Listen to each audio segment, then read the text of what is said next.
जगत सारा क्षणिक है और आत्मा एक नित्य है।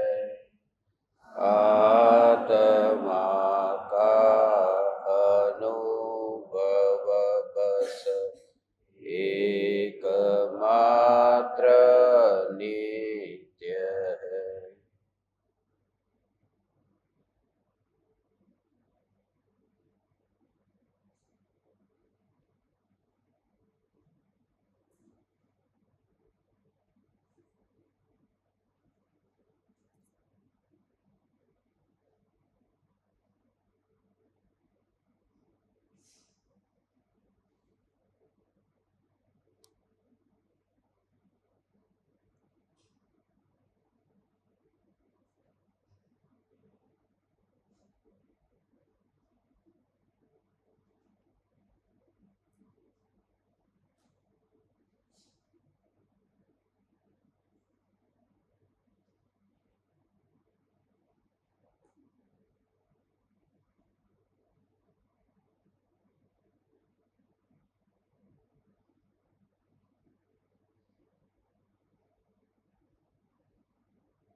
चैतन्य स्वभावी भगवान आत्मा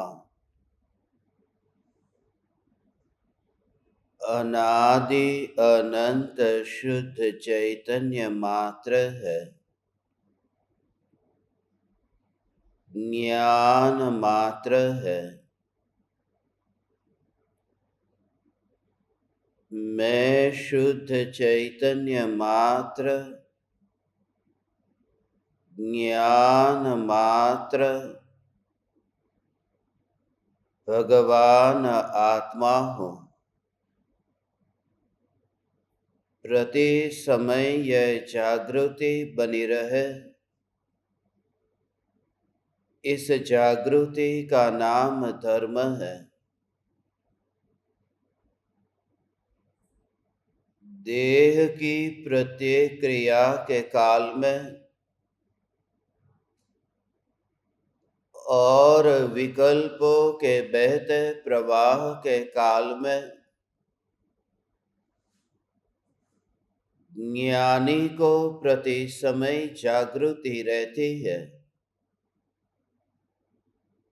कि मैं चैतन्य तत्व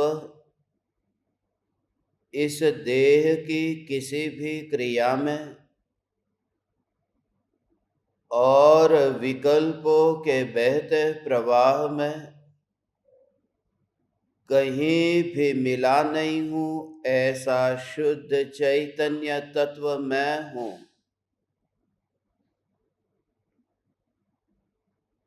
प्रति समय स्वयं की शुद्ध चैतन्य सत्ता का बोध आत्म जागृति ही धर्म है। चैतन्य तत्व की स्व संवेदन प्रत्यक्ष निर्विकल्प अनुभूति होते ही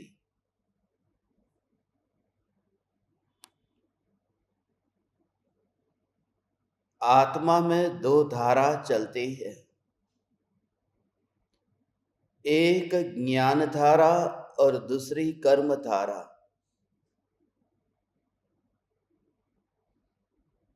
ज्ञान धारा सहज धारा है। कर्म धारा उदयी धारा है। और इन दोनों धारा में एक दूसरे का मिश्रण होता हुआ न दिखाई दे।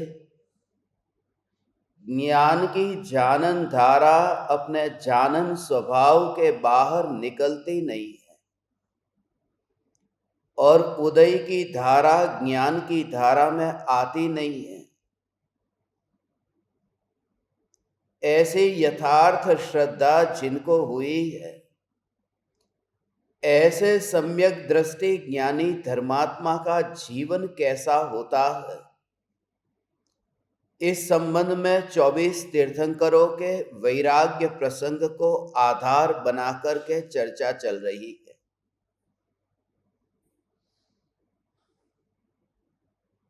तीर्थंकर परमात्माओं का जो जीवन चरित्र है, इस जीवन चरित्र को आपके सामने प्रस्तुत करने का भाव जो आया, उसका मूल कारण यह है। और भी तो बहुत कुछ लिया जा सकता था। एक एक घंटे के हिसाब से 24 घंटे कैसे हमें बिताने चाहिए, इस प्रकार से भी 24 दिनों में चर्चा हो सकती थी, या फिर 24 परिग्रह की भी चर्चा हो सकती थी कि मिथ्यात्व से लेकर के वस्त्र तक ये जो 24 परिग्रह है, उन परिग्रहों को क्यों त्यागना है। मगर उन विषयों को न लेकर के 24 तीर्थंकर के जीवन के वैराग्य प्रसंग को क्यों लिया। तीर्थंकर के आत्मा में जो ज्ञान धारा चलती है, उस ज्ञान धारा का बल बताने के लिए उदय धारा इतनी तीव्र और तेज दिखाई देती है, मगर उतनी है नहीं। इसलिए क्योंकि एक समय के अपूर्व पुरुषार्थ से वे उदय धारा नष्ट हो जाती है, कर्म के उदय नष्ट हो जाते हैं। ये तीव्रता जो अति है, वो अति आत्मा की शक्ति को बताने के लिए कही है कि इतना क्रोध का भाव, इतना अहंकार का भाव ज्ञानियों को क्यों आता है। मगर जो क्रोध को क्रोध मात्र के रूप में देखेगा तो ज्ञानीहीन दिखाई देते हैं। मगर ये मार्ग ऐसे ही जीवों के लिए है जो अति पर है, अति पर है। इतना तीव्र क्रोधी जो हो सकता है, वही उतना ही भीतर में अंतर में डुबकी लगा सकता है। कल हमने स्त्री की चर्चा की थी कि स्त्री नरक में नहीं जा सकती, 7वें नरक में नहीं जा सकती, क्योंकि 7वें नरक में जाने योग्य पाप के परिणाम उस स्त्री में पैदा ही नहीं होते। देह की तन्मयता इतनी है कि देह कहीं छूट न जाए।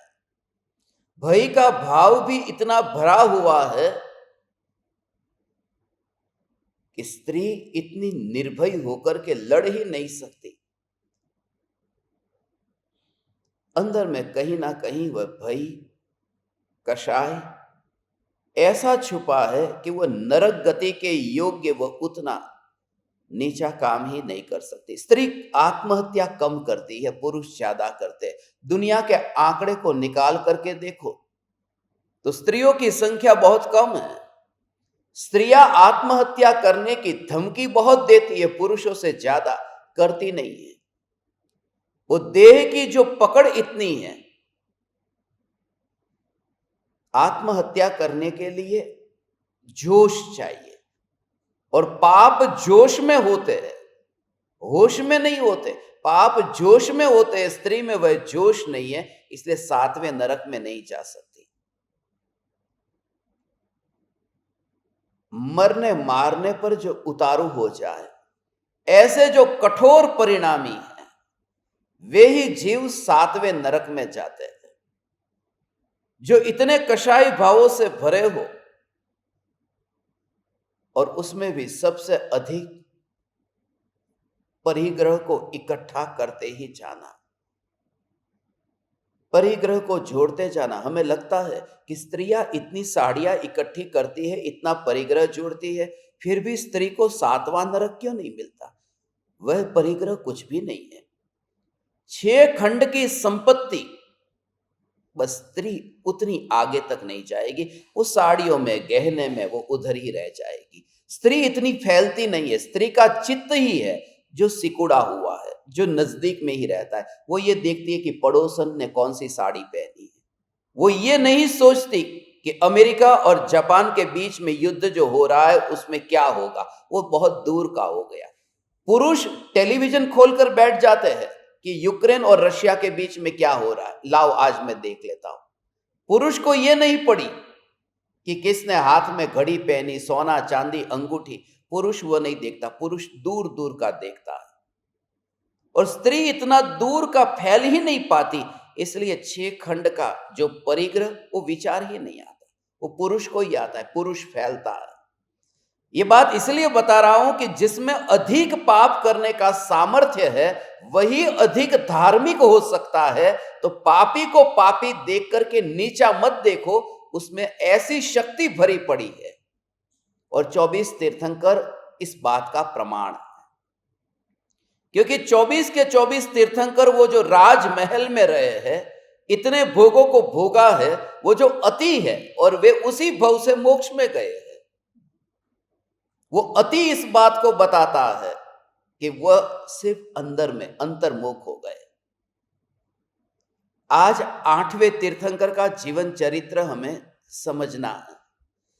इसमें समझने के लिए तो बहुत बहुत बहुत कुछ है,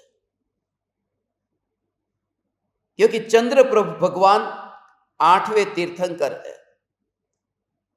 समेध शिखर में जब हम यात्रा करेंगे, उस टॉक पर खास चंद्र प्रभु भगवान की टॉक आपने यात्रा की होगी, बहुत से लोग ने की होगी। ललित टॉक नाम है उसका।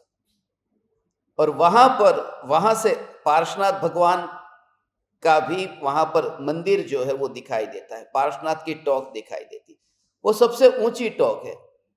चंद्र प्रभु भगवान वास्तव में उत्कृष्ट है।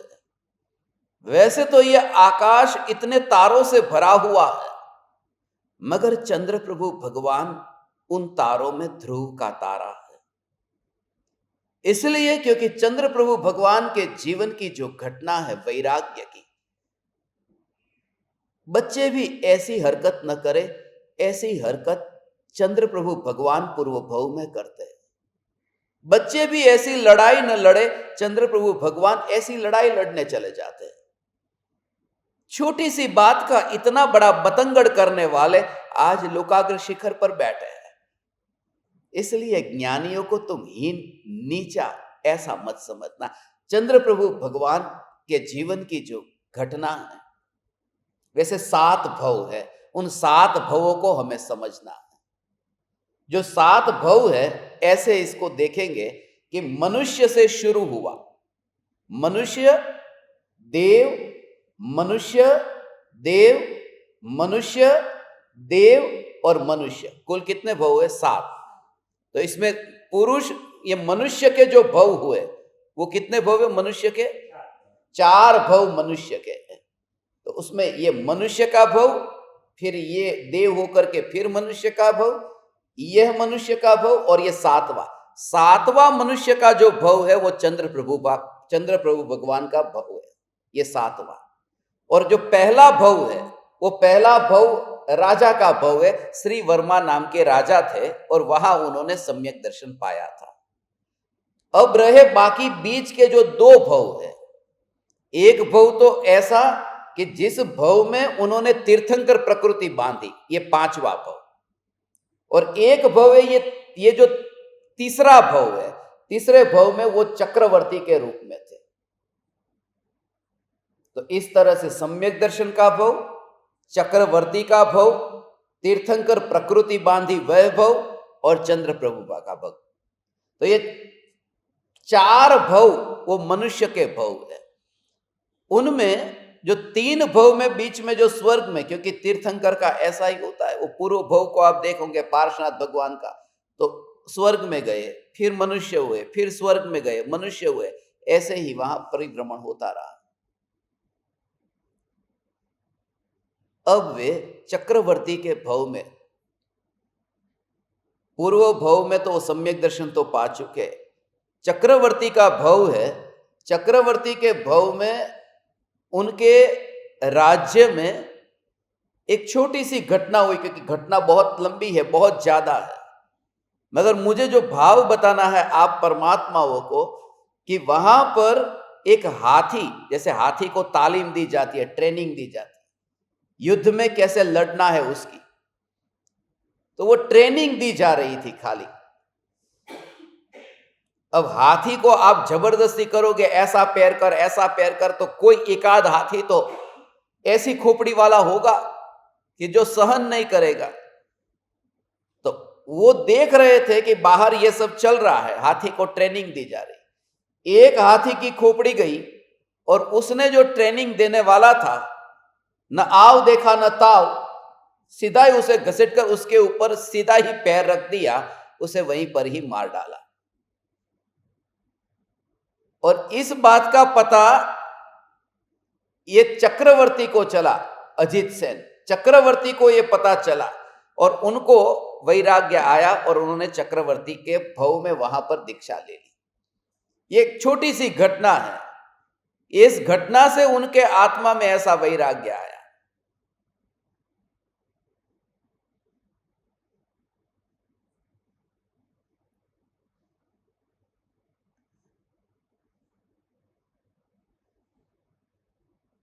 वो ध्यान में है, उनको अभी ध्यान नहीं करना है, अभी सुनना है। नहीं, आपके पास में बैठे ना, माता जी के पास में बैठे हो, ध्यान मत करना। हाँ, अब इस ध्यान से सुनना। अभी जो सुनना है वो ध्यान की बात अभी बाद में आएगी, जब वो मुनि हो जाएंगे तब। अभी राजा है, अभी राजा की अवस्था में है। तो उनको ये वैराग्य आया राजा को, और चक्रवर्ती का ये वैभव। और वहां पर आप सबको पता है कि चक्रवर्ती के जो हाथी होते हैं वो 84 लाख हाथी, ये हाथी का भव। वहां पर भी यह हाथी पागल हुआ कि परिणाम कैसे होते हैं जीव के, और मृत्यु का ठिकाना नहीं है। जो हाथी पर सवार होना चाहता है, वह हाथी ही कभी उस पर सवार हो जाता है और मृत्यु होती है। तो जो इंद्रियों के विषयों पर जो सवार होता है, हमें लगता है कि हम इंद्रियों की सवारी कर रहे हैं, मगर इंद्रियां हमारी ऊपर सवारी करके हमें गुलाम बना रही है, हमें मार रही है। ये छोटी सी घटना उनके वैराग्य का कारण बन गई। हमें लगता है कि मैंने वस्तु को बांधा है, मगर वस्तु को हमने नहीं बांधा, वस्तु ने हमको बांधा है। बहुत बार ऐसा होता है ना। अब घर में जो गाय बंधी है, हमारे घर में गाय भैंस थी तो गाय को बांधते थे, तो लगता है कि गाय को हमने बांधा है। मगर कहीं बाहर गांव जाना हो तो एकाध को तो घर में रहना ही पड़ता, तब पता चलता कि गाय को हमने नहीं बांधा, गाय ने हमको बांध के रखा है कि निकल ही नहीं पा रहे कहीं जाना हो तो जिन जिन भोगों को हम बांध करके रखते, वास्तव में उन्होंने हमको बांधा है। बांधने वाला खुद बंध जाता है। ऐसा होता है। रास्ते पर आप मुझे मिल गए और मैंने आपका हाथ पकड़ लिया, और मैं कहूंगा कि मैं आपको छोड़ूंगा ही नहीं छोड़ूंगा। आप बंध गए कि नहीं? अब नहीं छोड़ूंगा। मगर आपको बांधने के चक्कर में मैं भी बंध गया ना, कि मुझे भी जाना है दुकान, नहीं जा पा रहा। तो जो दूसरे को बांधना चाहता है वो खुद भी बंधी जाता है। इसलिए ज्ञानी किसी को भी शिष्य के रूप में बांधते नहीं है। इसका कारण यह है, किसी शिष्य को गुलाम नहीं बनाते कि मैं सबको बांध के रखूंगा, क्योंकि बांधने में खुद भी बन जाऊंगा ना। और जिसने ये मुक्ति को, आनंद को, मुक्ति के स्वाद को चखा है, वो बांधेगा ही नहीं।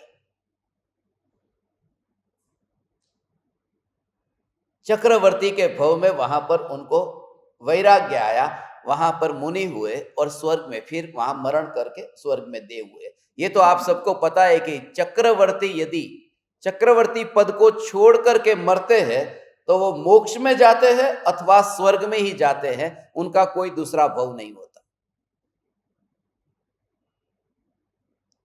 और यदि नहीं छोड़े तो नरक में ही जाते हैं, और वो भी 7वें नरक में, उसके नीचे नहीं। उसके नीचे कुछ है ही नहीं। होता तो माने इतना खतरनाक वो चक्रवर्ती के पद का, चक्रवर्ती का जो भोग है वो ऐसा है।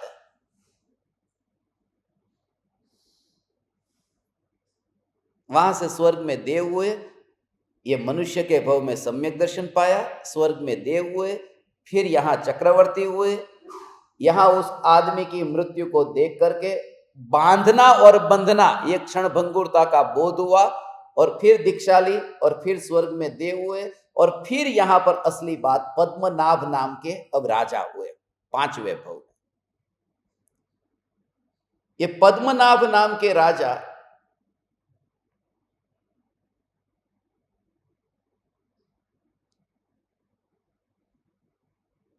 श्रीधर नाम के मुनि उनके वहां पर राज्य में आए थे।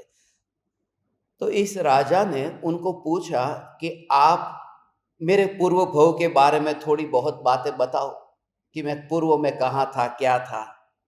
अज्ञानी को भी ये जानने का भाव आ सकता है, ये ज्ञानी है, ये जानने का भाव। अब सम्यक दृष्टि, क्षायिक सम्यक दृष्टि, भव जिसका है ही नहीं, ऐसे परमात्मा में रुचि जिनकी हो गई, उनके भी ऐसे उदय के परिणाम होते हैं कि जानने का भाव आता है। उन्होंने ये 7 भव बताए कि अभी ये 5वां भव चल रहा है, इसके बाद में तुम स्वर्ग में देव होगे, और उसके बाद में ये भरत क्षेत्र में तुम्हारा 8वें तीर्थंकर के रूप में जन्म होगा, ये मुनिराज ने बताया। मगर एक घटना घटने वाली है। 10वें दिन इस राज्य में एक हाथी पागल होकर के आएगा। फिर हाथी आया, ये चक्रवर्ती के भव में वो हाथी ने खत्म किया था, फिर यहां 5वें भव में फिर हाथी आया। वो हाथी आएगा और राज्य में सब लोग डरे होंगे, कोई उस हाथी पर संयम नहीं पा सकेगा। एक आप ही होंगे जो हाथी पर कंट्रोल कर देंगे।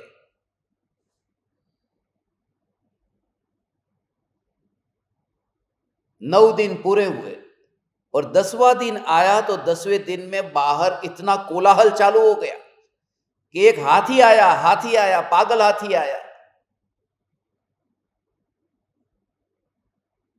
अब इस वजह से वहां पर गए, बाहर जाकर के उन्होंने सबको कहा कि कोई कुछ मत करना, मैं हूं ना।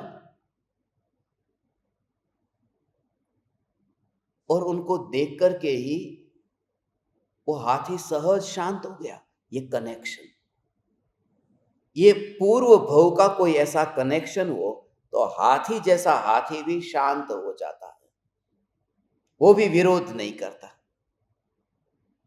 हाथी को रख लिया, शांत हो गया, हाथी को फिर अपने पास में रख लिया, अपने राज्य में रखा। उस हाथी को अपना हाथी, वो राजा का खास नजदीक का, सबकी घर में गाड़ी होती है मगर कुछ गाड़ी आपकी पर्सनल होती है, तो ऐसे ही उस समय वो पर्सनल हाथी हो गया।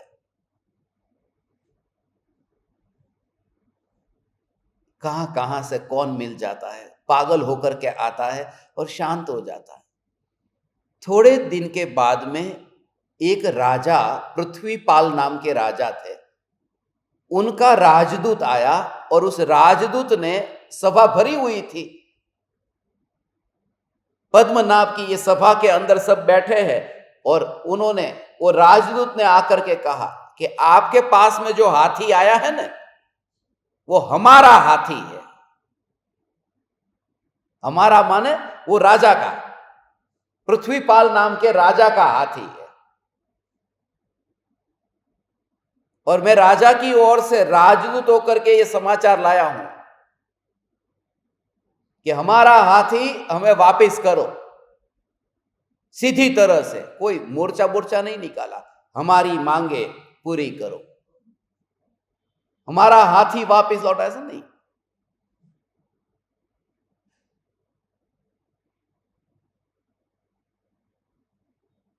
थोड़े दिन पहले हमारे ज्ञान दीपकों ने भी मोर्चा निकाला था।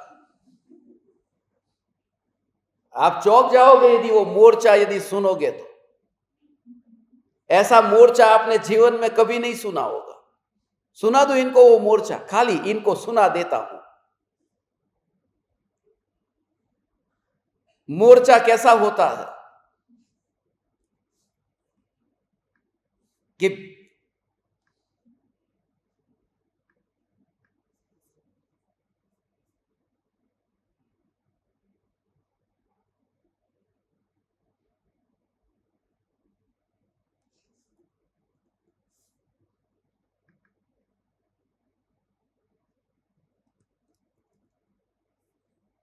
ये देखो,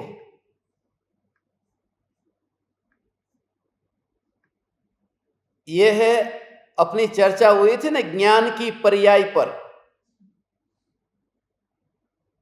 तो ये ज्ञान की पर्याय किसी भी प्रकार की होगी वो चल जाएगा, उसमें प्रॉब्लम नहीं है।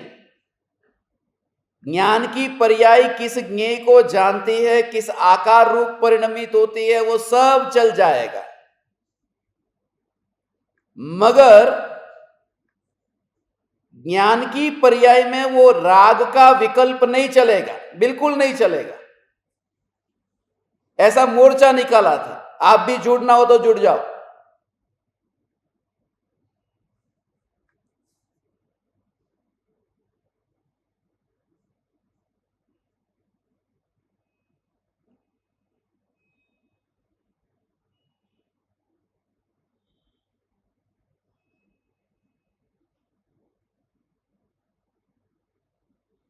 ये है,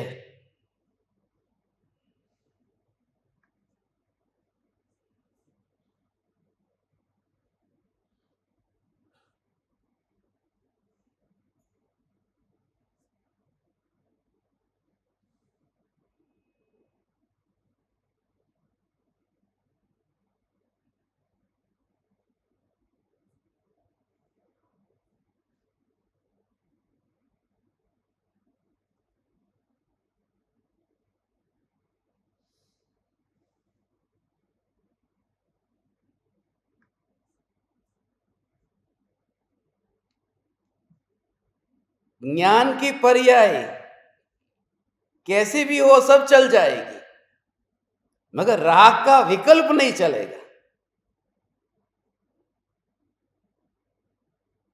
उस राजदूत ने आकर के कहा, हमें सीधी तरह से हमारी मांगे पूरी करो। कहते ना, हमारी मांगे पूरी करो।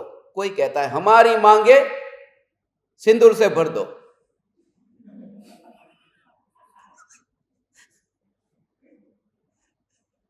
तो वो जो तीर्थंकर का जीव जो, और इतना बड़ा राजा जो किसी पराये का, अब नीति अनीति भी देखना हो, वो खाली सेनापति, वो वहां का राजदूत आकर के सीधी तरह से कह रहा है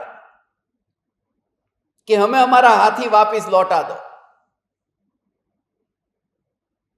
और उस समय ये पद्मनाभ नाम के राजा ईमानदारी से किसी की बकरी, किसी का भैंस आपके आंगन में आ जाए और वो कंट्रोल में ना, और आपने उसको कंट्रोल में कर दिया, माने आपका हो गया। तो फिर ये चंद्र प्रभु भगवान का जीव हो, जो तीसरे भव में तीर्थंकर होने वाला जीव, उन्होंने अपने बेटे को इशारा किया, ऐसे ठिकाने लगाओ इसको, हाथी लेने आया है। जब यह हाथी पागल हो गया था तब तुम्हारा राजा किधर गया था? जाओ, तुम्हें हाथी नहीं मिलेगा। क्षायिक सम्यक दृष्टि के परिणाम, ये जो कहते हैं ना कि अरे ज्ञानी होकर के ऐसे भाव वाले, हाँ, ज्ञानी को एक छोटी सी बात का ऐसा हाथी नहीं दिया। अब वो पृथ्वीपाल को पता चला कि ये राजा जो है पद्मनाभ, ये हाथी देने का मना कर दिया, तो क्या अब युद्ध करना पड़ेगा।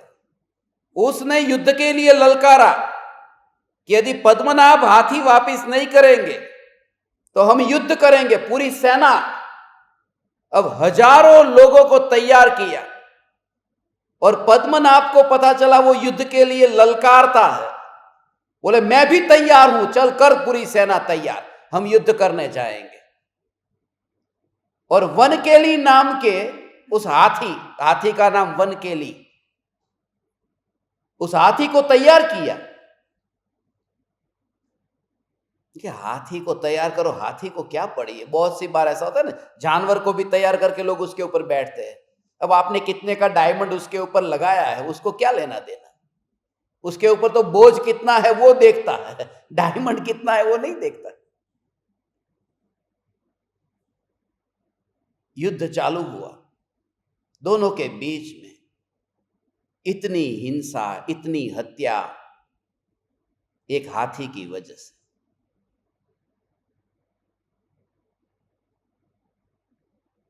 उनमें जो पृथ्वीपाल का सेनापति था, उसने पद्मनाभ के सेनापति को ऐसा तीर छोड़ा कि उसको बेहोश कर दिया, मूर्छित कर दिया।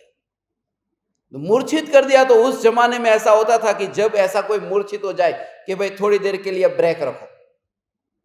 ईमानदारी से भी, लड़ाई भी ईमानदारी से होती थी। ऐसा नहीं कि वो मूर्छित हो गया कि अभी खत्म ही करो उसको। ये लड़ाई ऐसी नहीं है, ये दोनों पक्ष से तैयार होने चाहिए। वो मूर्छित हुआ है, फिर जैसे ही वो मूर्छा में से बाहर आया और पद्मनाभ के सेनापति ने सीधा ही उस सेनापति को खत्म कर दिया, मार डाला। और ये फिर युद्ध चलता रहा। फिर दोनों के बेटे बेटे आए, उधर का राजा का बेटा और पद्मनाभ का बेटा, दोनों के बीच में युद्ध हुआ। वो युद्ध भी इतना लंबा चला। फिर उस राजकुमार को पकड़ लिया, पद्मनाभ के बेटे ने वश में कर लिया। अब क्या करे, अब किसके बीच में? फिर जब युद्ध शांति नहीं हो रहा था,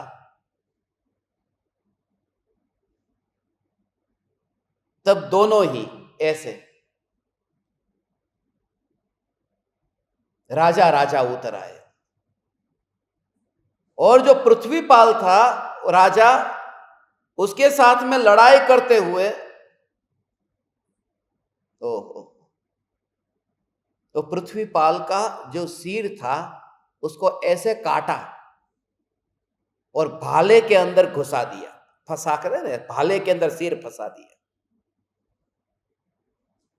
अकेला सिर ऐसे।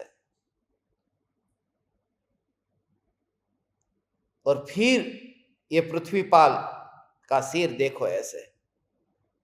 पद्मनाभ ने जब ये देखा कि बराबर वो मर गया, अब बहुत कह रहा था ना कि हाथी मेरा चाहिए, मेरा हाथी चाहिए।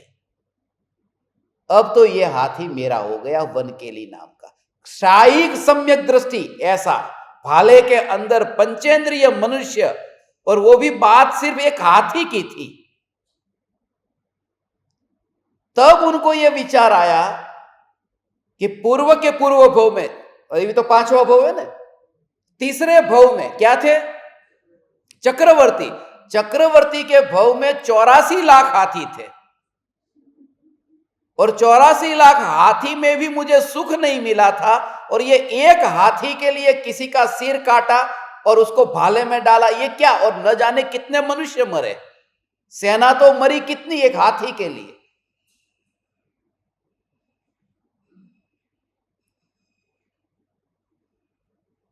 ये बच्चों का जो खेल है ना, ऐसा लगता है बच्चे भी ऐसे नहीं लड़ते कि उसने मेरा खिलौना ले लिया तो ज्यादा से ज्यादा चल चाटा मार दिया, नाखून मार दिया। बच्चे जो जो लड़ते झगड़ते, और क्या करेंगे?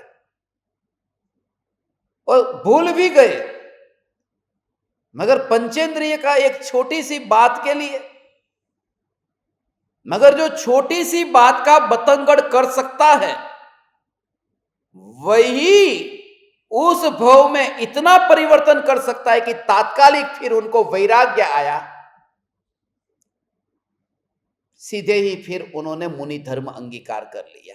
पद्मनाभ राजा ने उस भव में तीर्थंकर प्रकृति का बंध हुआ, वहां से निर्वाण की तैयारी वहां से शुरू हो गई। नाम कर्म की प्रकृति बंधी। ये इसलिए कि 84 लाख हाथी और ये एक हाथी, छोटी छोटी बात के लिए लड़ना झगड़ना। हमारा ऐसा होता है, तिजोरी में करोड़ों रुपये पड़े हो ने तो भी रिक्शा वाले के साथ में 2 रुपये यदि छुट्टे नहीं हो तो लड़ाई झगड़े करने लगते। ये आप खुद विचार करना, छोटी सी बात के लिए सास बहू के झगड़े ज्यादा इसी में ही होते। सास कहती है नमक पहले क्यों नहीं डाला, और बहू कहती मैं बाद में ही डालूंगी। तो पहले डाला या बाद में डाला क्या फर्क पड़ता है? वो छोटी सी बात का जो लड़ाई झगड़ा है, शांत चित्त से फिर विचार करना कि हमने भी तो अपने मनुष्य जीवन में ऐसा कितनी बार किया। कितनी बार खाली किसी का हाथ लग गया तो भी गुस्सा कर दिया। रास्ते पर जा रहे थे, कोई झाड़ू लगाने वाला झाड़ू लगा रहा था, थोड़ा कचरा उड़ करके अपने पर आ गया, फिर लड़ाई झगड़ा वहां शुरू कर दिया। और ये तो क्षायिक सम्यक दृष्टि होकर के हमारे जैसे लोग करें।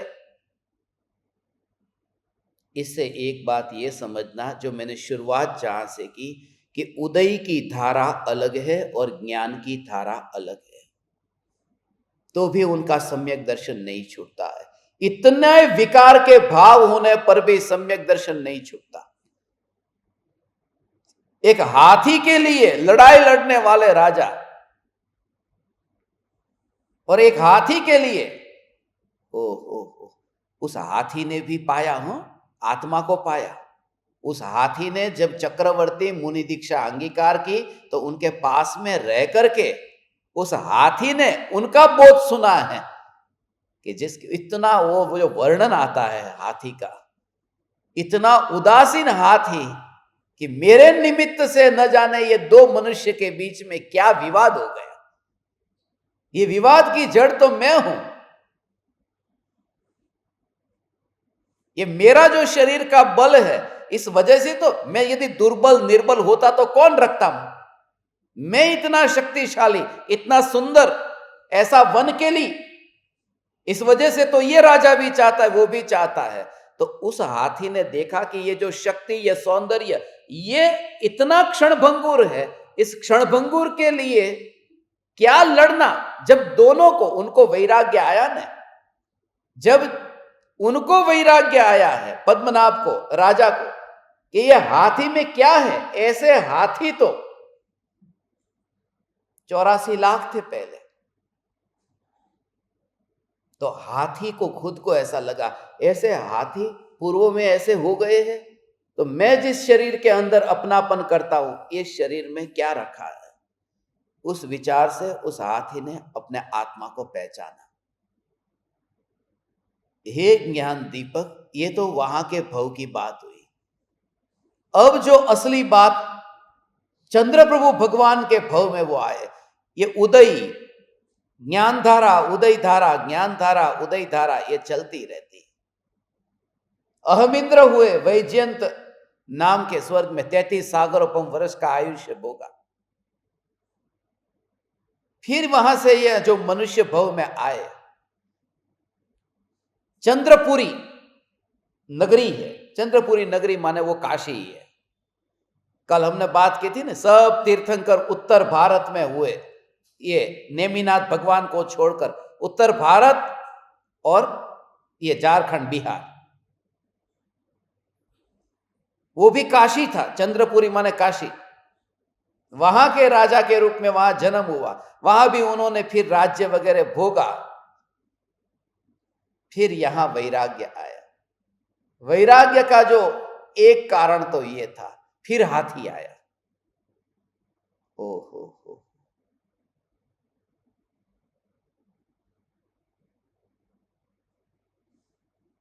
ऐसा अशक्त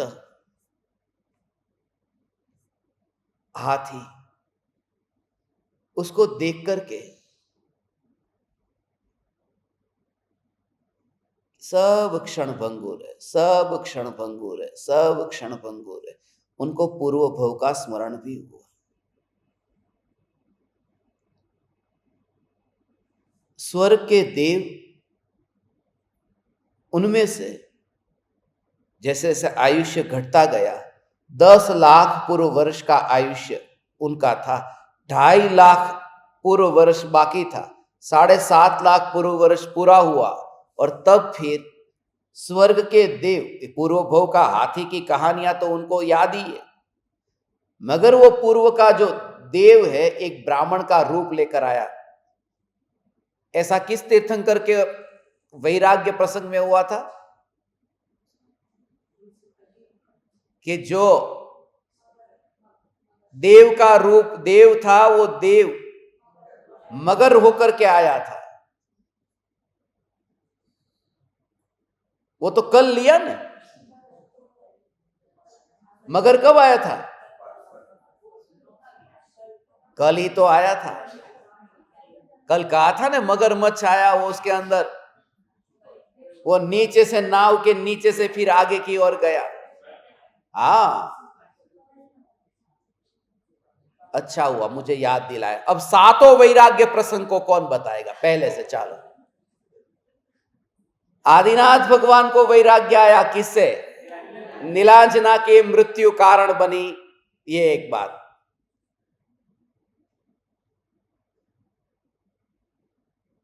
और आपको बोलने का एक मौका दूं, फटाफट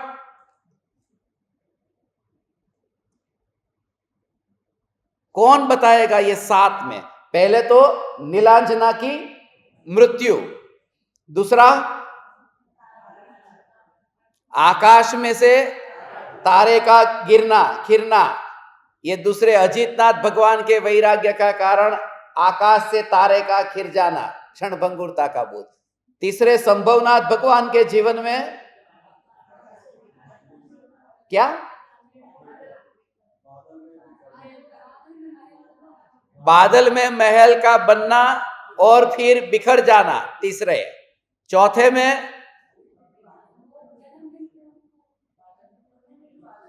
बादल का बनना और बिखरना, तीसरा चौथा। पांचवा जाति स्मरण ज्ञान। छठा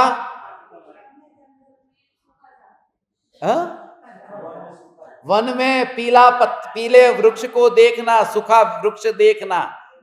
और सातवां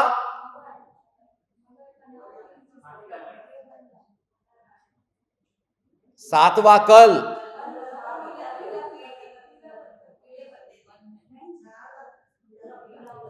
कहां का कहां घुसा दिया।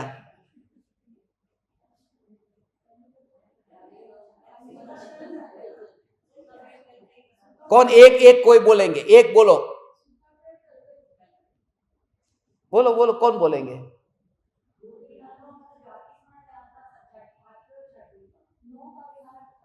मैं तो तुमसे पूछता, मेरे को याद नहीं है।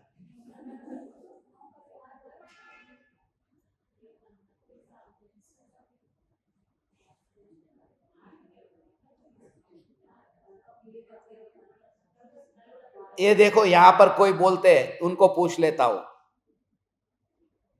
जाने दो अभी, अगली बार कल एक लास्ट मौका देता हूं, नहीं तो फिर पक्का पनिशमेंट। लिख क्या है?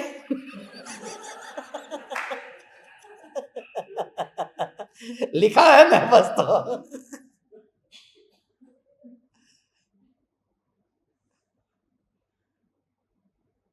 इतना याद नहीं रखते यार, याद रखने से क्या होता? पीले पत्ते का तो कल आया था। वो मगरमच्छ किधर आ गया? मगरमच्छ की बात आई थी, मगर मगरमच्छ की बात से उसका क्या कनेक्शन है? हाँ, अब मैं कल एक एक को पूछूंगा, सभी को। कल तक का, आज का भी, आठ का, आठों आठ तीर्थंकर का जिनको आएगा उनको ही यहां बैठने का अधिकार है। सीधी बात है। आठ घटना याद नहीं रहेगी तुम्हें तो क्या याद रहेगा? पक्का प्रॉमिस? बस ठीक है।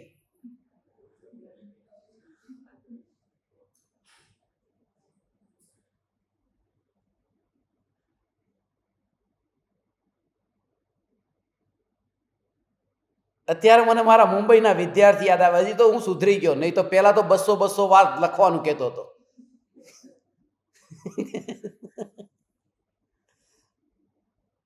देखो,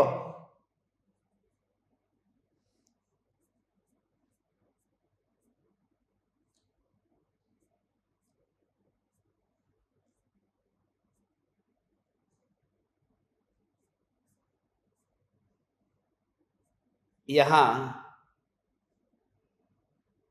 उसमें मैं अभी टाइम नहीं निकालता हूं। कल तुम सब करो, मुझे जो अभी कहानी जो बतानी है उसकी बात मैं करता हूं। चंद्र प्रभु भगवान को जो वैराग्य आया, एक तो ये, और दूसरा कि कोई ब्राह्मण आया है, मनुष्य रूप धारण करके, बूढ़ा आदमी है, हाथ में लाठी लेकर के, कि बस मेरी अभी किसी अवधि ज्ञानी ने मुझे कह दिया है कि मेरी आयुष्य पूरी हो जाएगी, मेरी आयुष्य पूरी होने वाली है, इसलिए अब मुझे आप मरने से बचने का कोई उपाय बताओ। ये चंद्र प्रभु भगवान के जीव को, ये राजा को कहते हैं। तो राजा ने कहा कि मेरे पास में बचने का कोई उपाय नहीं है, मृत्यु तो होगी। ऐसे ही कह के वो मृत्यु होगी तो मृत्यु होने ही वाली है, कोई नहीं बचा सकता। फिर वो बूढ़ा व्यक्ति कहता है कि मृत्यु होगी तो आपकी भी तो होगी, मेरी अकेली की थोड़ी होगी। तो इसका फिर उनके अंदर में बोध हुआ कि जैसे इस बूढ़े व्यक्ति की मृत्यु हुई, ऐसे ही मेरी भी मृत्यु होगी। तब उनको वैराग्य आया और उन्होंने फिर मुनि दीक्षा अंगीकार की, सब छोड़ करके। मगर वो जो बूढ़ा था वो बूढ़ा नहीं था, वो पूर्व भव का मित्र था, और उसकी भी कहानी थी, क्योंकि पूर्व में उनका भी कोई ना कोई ऋणानुबंध था। ऐसा ये कर्म के ऋणानुबंध, एक भव के नहीं, कितने भव के कर्म के ऋणानुबंध थे। उस भव में इन्होंने उनका उपकार किया था तो वो देव फिर उनके ऊपर उपकार करने आता है। ये सब एक एक जीव का, एक एक जीव के साथ में ऋणानुबंध में हमने कितना लिया था कि ऋणानुबंध जिस जिस जीव के साथ में जैसा होता है, ऑटोमेटिक ऐसे ही जीव के साथ में कहां से भी संपर्क हो ही जाता है।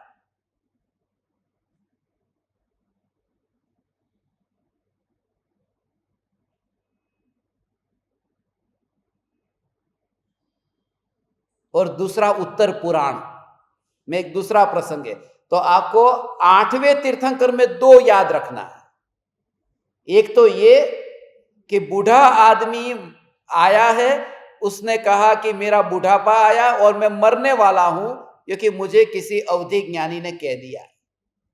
और दूसरा ये कि एक दिन ये राजा राजमहल में बैठे थे और उन्होंने दर्पण में ही एक साथ में 2 चित्र देखे,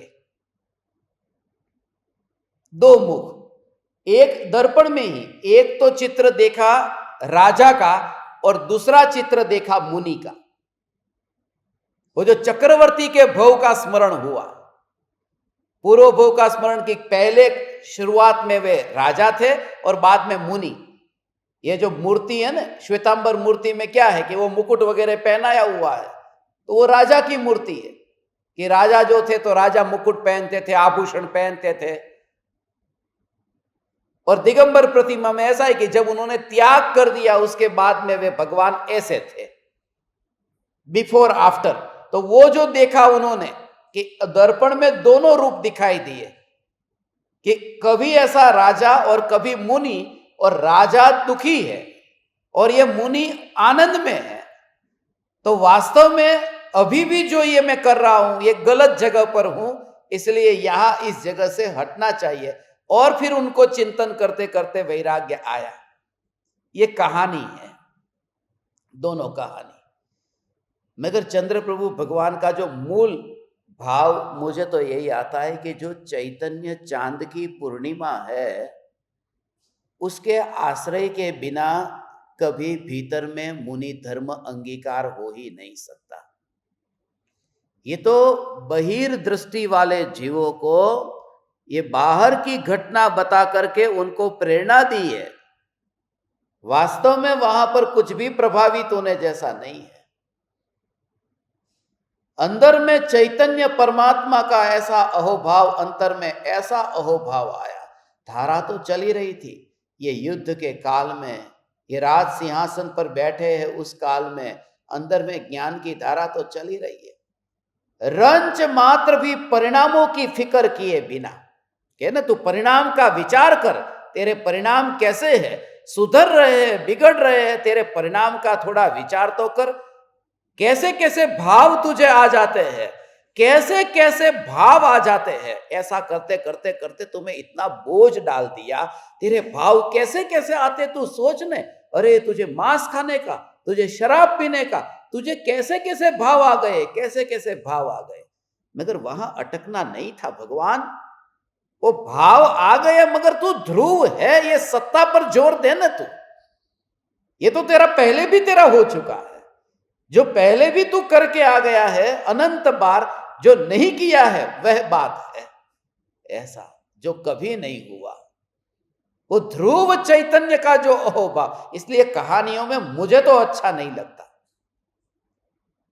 ठीक है, ये कहानियां करते हैं, सुनते हैं, ज्ञानियों ने लिखी है, मगर फिर ये कहानी कहानी कहानी कहानी से ओ ये ध्रुव चैतन्य सत्ता उसमें कब आएंगे। जब भी मैं कहानी पढ़ता हूं उस समय मुझे कहानी नहीं दिखाई देती, कहान का उपदेश दिखाई देता है। वही भगवान आत्मा, भगवान आत्मा, भगवान आत्मा। गुरुदेव इतनी कहानियां नहीं सुनाते थे। इसलिए अभी वैराग्य किन किन कारणों से आया मैंने बताया नहीं आपको, और कहा कि कल पूछूंगा। पूछूंगा, नहीं बताओगे ठीक है, हाँ नहीं, मगर सचमुच नहीं बताओगे तो भी ठीक है। सच्चे भाव से कहता हूं, ध्रुव की मस्ती यहां से तुम ऐसी लेकर जाओ जो तुम्हें नहीं मिली, वो बात है ना। यहां पर आप मुझे एप्पल परोसेंगे, कोई बनाना परोसता है, कोई चीकू परोसता है, कोई ककड़ी परोसता है। परोसा आपने किसने? केले को परोसा आज तक? ककड़ी को परोसा मुझे आपने? क्यों नहीं परोसा? बस जो पहले वही खा रहे थे इतने इतने महीने से, अब यहां कुछ वो खिलाए जो नहीं खाया।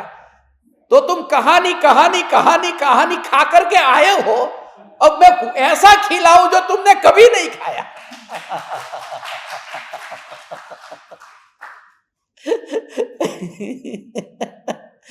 ये ध्रुव चैतन्य परमात्मा जो तुमने कभी नहीं सुना, इसलिए कहानी खाली बहाना है।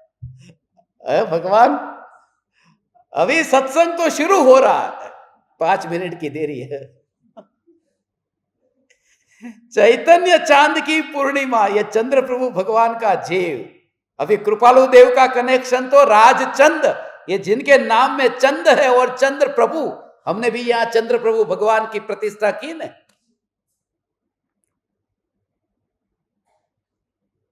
जितना तीव्र विकार का भाव आता है, जितना क्रोध का भाव आता है, उस क्रोध के भाव में ऐसा लगता है कि अरे इतना क्रोधी, मगर वो क्रोधी में भी उनके अंतर में ओ जो धारा चलती है, वो धारा वो ज्ञानी ही पहचानते, वो परिणाम से पहचान नहीं करते।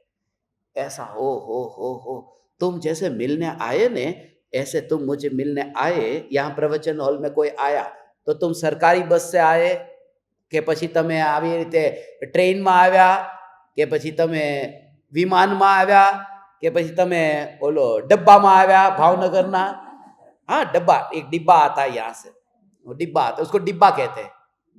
भावनगर के उमराला भावनगर की एक बस होती है ना, उसका नाम डिब्बा है। वो बॉक्स वाली बस है तो बोले डिब्बा। तो ऐसे ही बोलते हैं हमारा डब्बो आवशे, डब्बो આવી ગયો। હવે જે ડબ્બો આવ્યો હોય એ ડબ્બામાંથી જે નીકળ્યો હોય એ પછી કેવો ડબ્બા જેવો છે કે डब्बो આવી ગયો। मगर यहां जो बैठा है ये दिखाई नहीं देता कि कौन किससे आया है। क्यों? क्योंकि वो गाड़ी, वो ट्रेन, वो डिब्बा, जो भी, वो सब बाहर है, यहां नहीं दिखाई देता। तो जैसे ही तुम्हारी दृष्टि ऐसी प्रकट होगी, जब तुम किसी भी आत्मा को देखोगे तो वो परिणाम नहीं दिखाई देगा। परिणाम किधर है? बाहर है। अंदर जो आया है ये तो परमात्मा, तो परिणाम वाला दिखेगा ही नहीं कोई। ओ कोई जीव परिणाम वाला नहीं दिखता। जो परिणाम वाला न दिखे, जब तुम्हारी दृष्टि ऐसी प्रकट हो, जब तुम्हारी दृष्टि ऐसी प्रकट हो कि परिणाम वाला जीव नहीं दिखाई दे, तूने पा लिया भगवान। तू निराश क्यों होता है? इसलिए तो पियक्कड़ों को, शराबी और कबाबियों को मैं अपने पास में, साथ में, अंदर में रखता हूं। ओ हो, आओ तुम तीन लोक के नाथ परमात्मा। छोटी छोटी बात पर झगड़ा करने वाले, लड़ाई लड़ने वाले, तुम पात्र नहीं हो आत्मज्ञान के लिए। अरे छोटी सी बात के लिए, हाथी के लिए लड़ाई लड़ने वाले, ओ हो। तीसरे भव में तीर्थंकर होने वाले जीव हाथी के लिए सेना को तैयार करते हैं और न जाने कितने हाथी मरवाते हैं। ओ हो, क्योंकि सेना में खाली मनुष्य थोड़ी मरते हैं, हाथी घोड़े भी तो मरते हैं युद्ध के मैदान में। ऐसा जो ये स्वरूप भगवान परिणाम के साथ में परमात्मा दिखता नहीं, क्योंकि वो एक शुद्ध चैतन्य सत्ता जो यहां पर जिनको दिखाई देती है उनको दूसरे के कोई परिणाम है ही नहीं। ओ ऐसा एक बार निश्चय कर ले, परिणाम है ही नहीं। परिणाम में तो होते हैं ना, मगर तू एक बार ऐसा साहस ला कि मेरे में परिणाम है ही नहीं, और सम्यक दर्शन होता है कि नहीं, देख तू। ओ ये महापुण्य का उदय है भगवान, कि ये वाणी तुम्हें सुनने को मिल रही है, मगर ये वाणी सुनते समय तुरंत ही अंदर से भेद ज्ञान कर कि ये परिणाम मेरा है ही नहीं। परिणाम आत्मा का होता नहीं है। ओ उसी का नाम आत्मा। मैं का भाव, ओ ऐसा अंदर से लगना चाहिए। ओ कैसा लगेगा? सम्यक दृष्टि को ऐसा दिखे।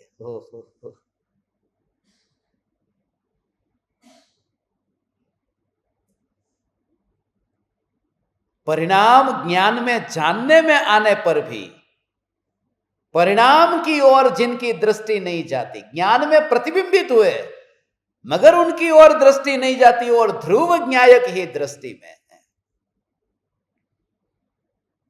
क्योंकि जो व्यक्ति उतनी ही कहानी पढ़ लेगा उसको कैसा लगेगा, विचार करो। उतनी ही कहानी पढ़ ली, कितनी, कि वो युद्ध के लिए गए, उन्होंने लड़ाई लड़ी एक हाथी के लिए, और ईमानदारी तो यही थी कि हाथी लौटाना था। ये तो बेईमानी थी, हाथी उनका था ही नहीं।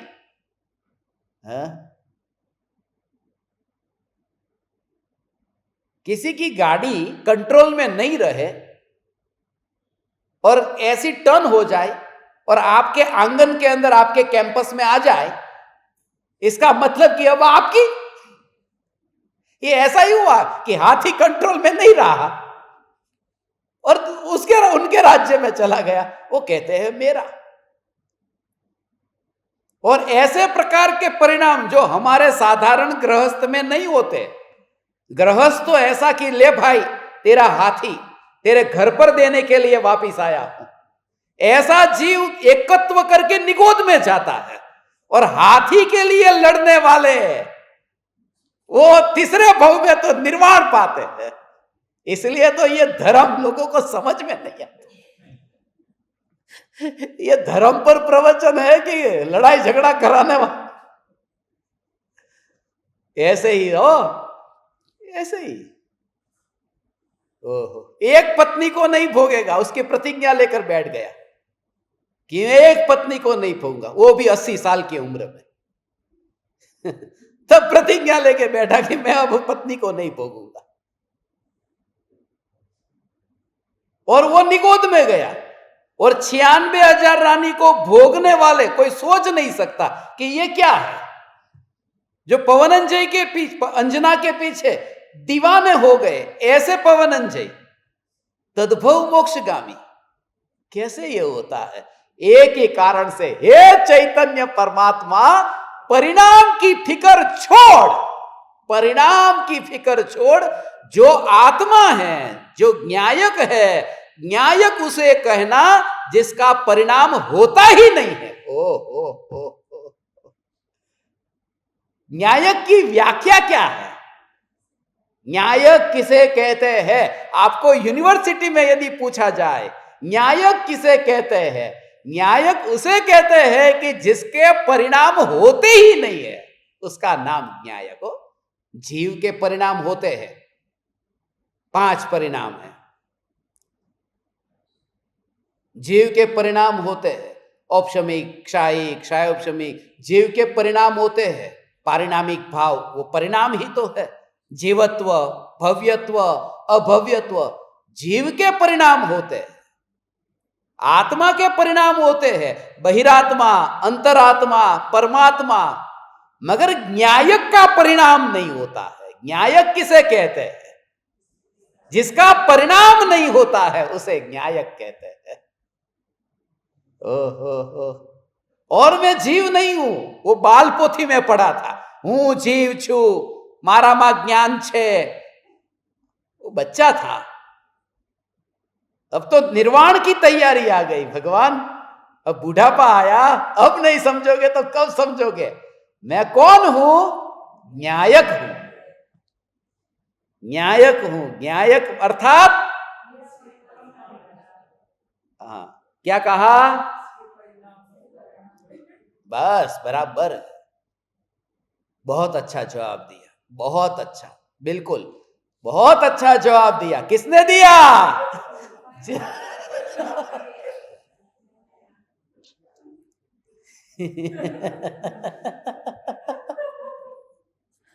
अंदर से जोर आ जाएगा। ऐसे ही तो फिर यहां पर मस्ती आती है। भगवान, ये चैतन्य न्यायक देव, चैतन्य न्यायक देव जीव के परिणाम है। जीवत्व, भव्यत्व, अभव्यत्व, ये सब पारिणामिक भेद, पारिणामिक भाव के भेद है। जीव के परिणाम है जीवत्व, भव्यत्व, अभव्यत्व। आत्मा के भेद है बहिरात्मा, अंतरात्मा, परमात्मा। मगर न्यायक के भेद कितने? न्यायक के तो भेद भी नहीं है, और न्यायक तो उसे कहते हैं जिसका कोई परिणाम नहीं है। ऐसा न्यायक देव मैं हूं। कितना निराकुल हो सकता है उस तत्व विचार से भगवान, खाली विचार मात्र से पूरी तरह से। ऐसा मुनि दीक्षा अंगीकार कर ली, मुनि दीक्षा अंगीकार कर ली। उसका अर्थ यह है कि परिणामों के वस्त्र को उतार दिया। ऐसा देखे, परिणाम के वस्त्र, परिणाम मात्र के वस्त्र, ओहो, और उतार दिया। कहां से उतारा? मान्यता में से उतारा। क्योंकि न्यायक ने परिणाम का वस्त्र कल पहना था और आज उतारा, ऐसा नहीं है। ओ, हे भगवान, ऐसा ये स्वरूप है। अब आप मुझे बताओ, ये जो परिणाम से न्यारा अपरिणामी परमात्मा, तो कितने कितने परिणाम की गिनती करनी पड़ेगी? धर्म कितना कठिन हो जाएगा। अभी आपको 8 घटना याद नहीं रहती, वो 8 प्रकार के परिणाम ही है ना। 8 परिणाम वो याद नहीं रहते। अभी तो 24 के आएंगे, और उसमें भी चंद्रप्रभु भगवान जैसे आ जाए तो एक एक में 2-2। और ये तो इस भोग के तीर्थंकर, इस काल के, पूर्व के 24, आगे के 24, और ये तो भरत क्षेत्र के, फिर विदेह क्षेत्र के। ये सब याद रखना आपको इजी लगेगा कि मैं वह न्यायक हूं जिसमें परिणाम ही नहीं है। ऐसी मस्ती में भगवान हमारा जीवन रहे। ऐसी ही मस्ती में देह छूटे तो छूटे, देह छूटे तो छूटे, ऐसी ही मस्ती में।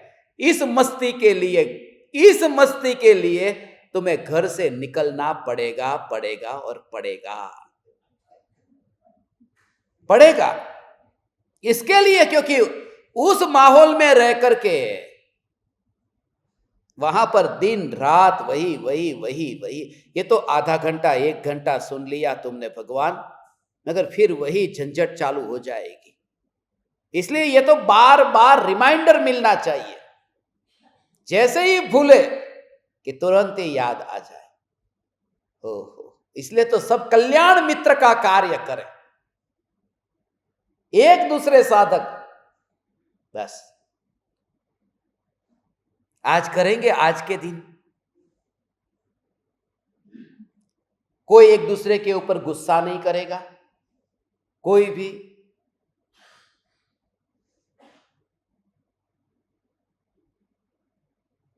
यहां से बाहर निकलने के बाद में आज पूरे दिन भर जब हम एक दूसरे को मिलेंगे तब ऐसा कहेंगे, मैं ज्ञायक देव हूं जिसको परिणाम है ही नहीं, मैं ज्ञायक देव हूं जिसको परिणाम है ही नहीं। ये करेंगे सब, और सामने वाला भी वही कि मैं ज्ञायक देव हूं जिसके परिणाम है ही नहीं। आज एक प्रैक्टिस करते हैं, ये शुरुआत करते हैं। मैं ज्ञायक देव हूं जिसके परिणाम है ही नहीं, मगर हंसना नहीं। मैं आपसे कहता हूं, ये मजाक नहीं। उस समय आप करना, एक साधना बनाओ आज के दिन के लिए। एक बार ट्रायल करो, ट्रायल में कुछ बुरा नहीं है। क्या होगा ज्यादा से ज्यादा, क्या हो जाएगा, क्या परिणाम आएगा उसका? कुछ नहीं, क्योंकि मैं वो तत्व हूं जिसका परिणाम ही नहीं है, बस। मगर निश्चय इतना दृढ़ हो जाएगा। एक माहौल आज तैयार करके देखो, भोजन करने के लिए अपन अभी जाएंगे, वहां पर भी जब मैं आपको परोसता हूं तब मैं भी बोलूंगा, आप भी बोलेंगे, फिर आप भी एक दूसरे को बोलो। ये बोलो, बोलने से ज्ञान नहीं होता, ये वाचा ज्ञान है। मगर बोलते समय विचार विचार विचार चलता रहेगा तो वो एक रिमाइंडर मिलता है और मिथ्यात्व पर हथौड़ा पड़ता है। और ये तो तत्व की बात है। तुम भी घर पे रहकर कर सकते हो,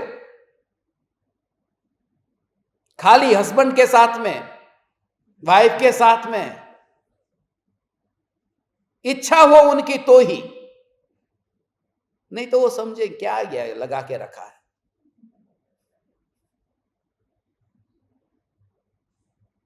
जिनको समझ है, जिनको रुचि है, उन्हें तो ये अवश्य करना चाहिए।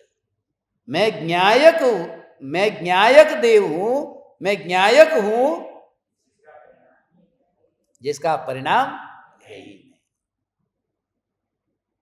और उस समय खाली 1 सेकंड 2 सेकंड के लिए, ज्यादा भी नहीं कहता हूं, इतना खाली 1 सेकंड 2 सेकंड के लिए रुक जाना और अंदर में ऐसा ज्ञायक कहते ही अनादि अनंत, तो फिर ये क्रिया इतनी सेपरेट दिखेगी। भगवान एक एक व्यक्ति से मिलते समय ऐसा करो।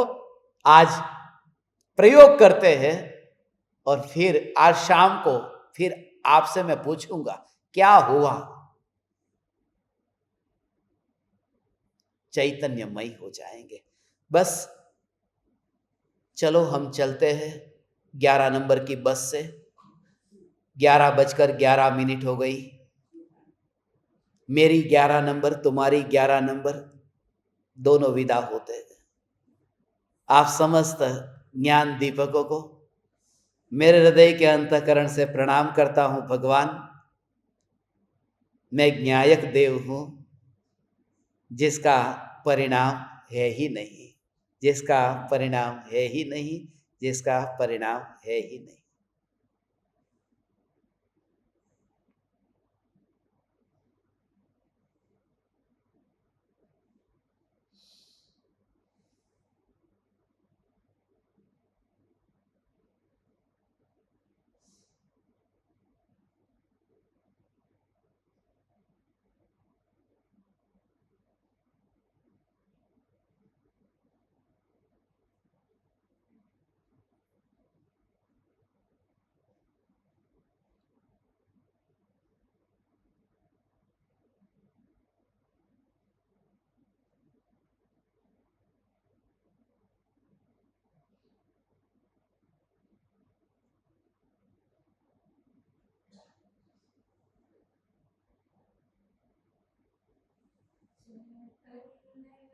अहो अहो श्री सद्गुरु करुणा सिंधु अपार, पामर पर प्रभु किया आहो आहो उपकार, आहो आहो उपकार। देह सहित जिनकी दशा वरते देहातीत, उन ज्ञानी के चरण में हो वंदन अगणित, हो वंदन अगणित।